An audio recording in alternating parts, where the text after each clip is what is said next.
Good morning on this beautiful day. So Sheena and I thought, since it's such a gorgeous day today, maybe we would do a video outside. So this is my friend Sheena, and Sheena thought that maybe we could talk a little bit about predatory instinct and prey drive.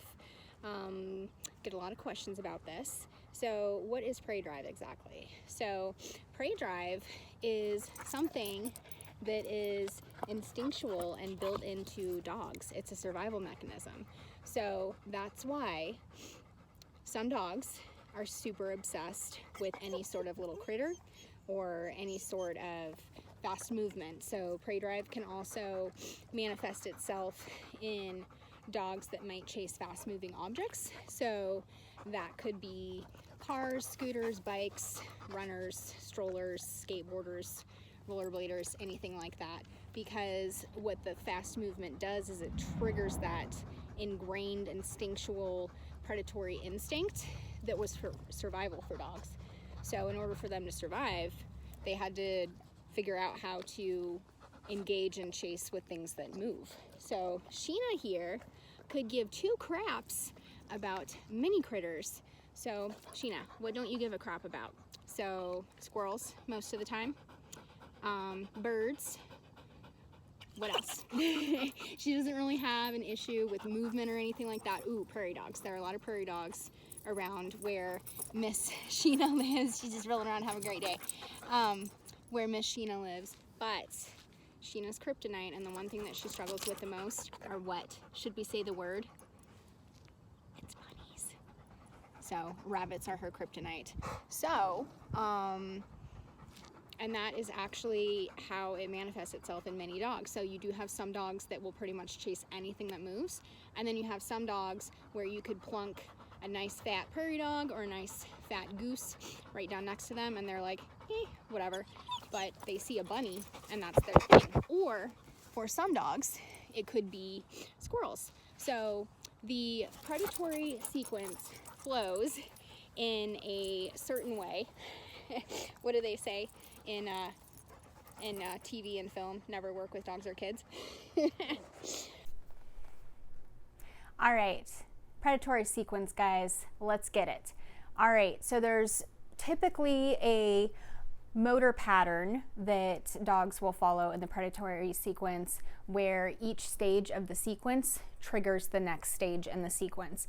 So your first stage is going to be orient, then we have eye, then we have stalk, chase, grab bite, kill bite, dissect, and then consume.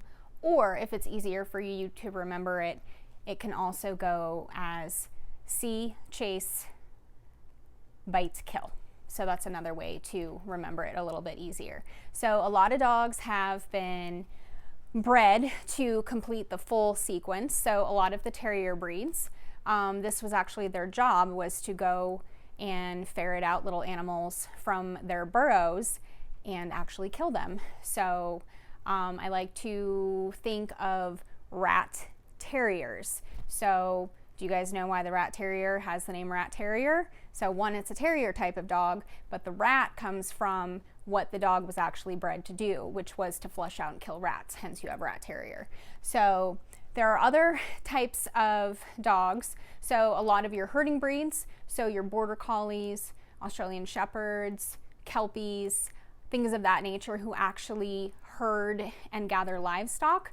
Some of the predatory sequence has actually been specifically bred to be stronger, so their stalk and chase is a lot stronger than your other typical breeds of dogs. And this, my friends, is why herding breeds in particular have a really hard time with any sort of movement, and they like to chase things. So if you have a border collie type dog, Australian shepherd, mini Australian shepherd that struggles with chasing moving objects, not just critters. So bikers, joggers, skateboarders, scooters, cars is another one.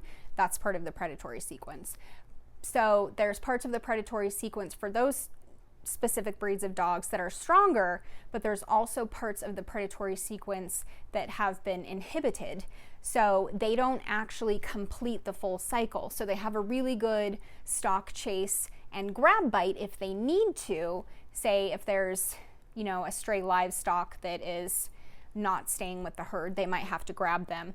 But the tendencies to kill, bite, and then complete the rest of the sequence have been drastically inhibited, because we don't want our dogs that are supposed to be herding our livestock and helping us to actually be killing the livestock. So that's why you'll see some breeds have a higher, stronger predatory drive and instinct, and some breeds have specific parts of it, but it's not as strong.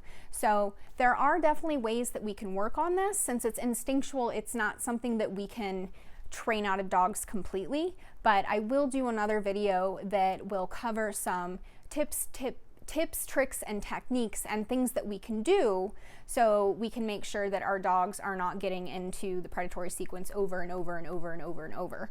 Another thing that goes along with the predatory sequence that I want to address that isn't necessarily talked about a lot is what is called predatory drift. So a lot of you have probably never heard of anything like this, but predatory drift is basically something where any sort of action or sound that can mimic a potential prey item can actually cause dogs to click directly into, they don't even think about it, they just go into that predatory drive, predatory instinct. And this can be a little bit of a problem, especially when we have large dogs and small dogs. So something as simple as a small dog fleeing or running away, that can trigger a larger dog into this specific sequence, or even some sort of some sort of yelping and whining, whelping, I just combined those two words together, squealing, anything like that. And that's where you can see, you know, oh my gosh, like we have the sweetest large dog ever, would never hurt a fly, and he accidentally went after a smaller dog. So guys, these things can happen. So that's why if you do have smaller dogs, I would definitely make sure you protect them. Proceed with caution, my friends, when you are at any type of dog park or off-leash dog park area where you do have a mixture of sizes. So that's why in a lot of dog parks, we're starting to see the shift and the new trend of having a larger dog space and then having a smaller dog space. Because as much as we would love to be able to keep our eyes on our dogs the entire time they're at the park, you know, sometimes we have our back turned, or sometimes we're picking up their lovely little poop pile that they deposited and we're not necessarily paying attention to what's going on. So if you do have a little dog, I would actually highly recommend that they don't go to places where they are off leash with other large dogs. So again, dog parks are doing this. Doggy daycares are doing this, where they actually divide the dogs up based on size, so we don't have that accidental trigger of the predatory sequence. So I hope that this helps explain a little bit more why some dogs are so obsessed with certain types of animals and certain types of movement and certain types of activities when it comes to those types of movement. Thanks, guys.